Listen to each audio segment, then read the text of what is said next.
दोस्तों, फिर से आपका मंत्र की आवाज में फिर से स्वागत है। मैं उम्मीद करती हूँ कि आप सब ठीक होंगे। आप हमारे चैनल पर पहली बार आए हो तो चैनल को सब्सक्राइब कर दीजिएगा और महादेव के चरणों में आज जो भी सब्सक्राइब अर्पित करेगा, महादेव उसके पूरे परिवार को हमेशा खुश मंगल में रखेगा। तो महादेव के लिए सब्सक्राइब जरूर करें। कोई भी ऐसा काम नहीं है जिसका फल इस जन्म में ना मिल पाए। एक स्त्री सुबह जगकर अपने घर की साफ सफाई करती है, फिर अपने बच्चे और पति के लिए खाना बनाती है।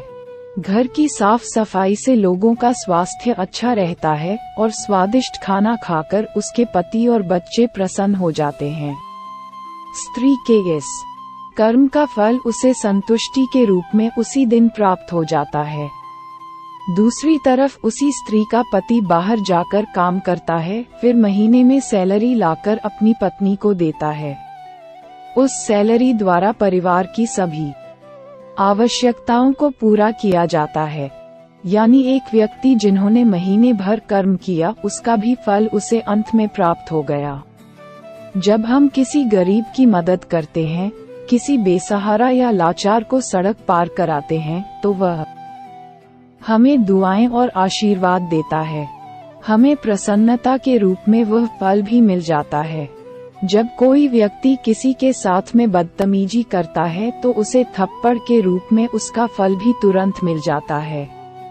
हत्या और बलात्कार के कर्मों की सजा भी देर से ही सही लेकिन लोगों को दी जा रही है। इस प्रकार मैं देख पा रही हूँ कि किसी तरह के कर्मों की सजा आगे के जन्म के लिए जा ही नहीं रही है। कर्म का फल क्यों भोगना पड़ता है? क्या ये टल नहीं सकता है? बिल्कुल भी टल नहीं सकता। हम चाहे कितनी भी चालाकियां कर ले, कितने भी होशियार रहें, बेशक पूरी दुनिया की आंखों में धूल झोंक दे, बेशक आप इस बात को जान ना पाएं, बेशक हम सभी अपने कर्मों से अनजान बने रहें, सब भूल सकते हैं, दुनिया भुला सकती है, पर कर्मफल निरंतर चुपचाप एक छाया की तरह अदृश्य शांतचित हमारे संग संग चलता रहता है। मैं शास्त्रों वेदों की बात नहीं करूंगी, मैं आपको वास्तविक दुनिया के कई उदाहरण दे सकती हूँ। मैंने देखा है और विचारा भी है कि कर्मफल कभी टला नहीं है। अपने आसपास कई लोगों को कर्मफल भुगतते देखा है मैंने, पर वो खुद इसे समझ नहीं सके। मेरे पास में एक केमिस्ट शॉप को नशीली दवाइयाँ बेचते देखा, अब भी बेच रहे हैं, और अंजाम ये हुआ कि उसका बड़ा लड़का विवाह उपरांत अपनी पत्नी के साथ अलग जा बसा। छोटा लड़का खुद नशेड़ी बन गया, जिसके फलस्वरूप उसकी पत्नी तलाक लेकर अलग हो गई और उसके घर वालों ने लड़के के माँ बाप से दहेज और विवाह पर जो खर्च हुआ वो भी वापस ले लिया। ये भी कम नहीं, उसने अपने पड़ोसी को 20-25 लाख रुपए दे रखे थे उधार। वो चल बसा तो उनका पैसा भी एक झटके में डूब गया। केमिस्ट खुद शराबी है। मैंने ऐसे व्यक्तियों को देखा जिन्होंने गलत ढंग से पैसा कमाया और वही पैसा उन्होंने अपने घर परिवार के कैंसर पीड़ित सदस्यों पर खर्च किया, पर फिर भी वो ना बचे।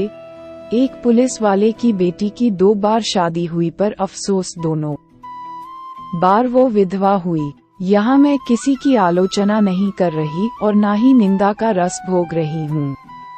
ये कुछ चंद वाकया बताए सिर्फ ये आगाह करने के लिए कि कर्म फल को हरगिज टाला नहीं जा सकता। टालना हमारे बस में है ही नहीं।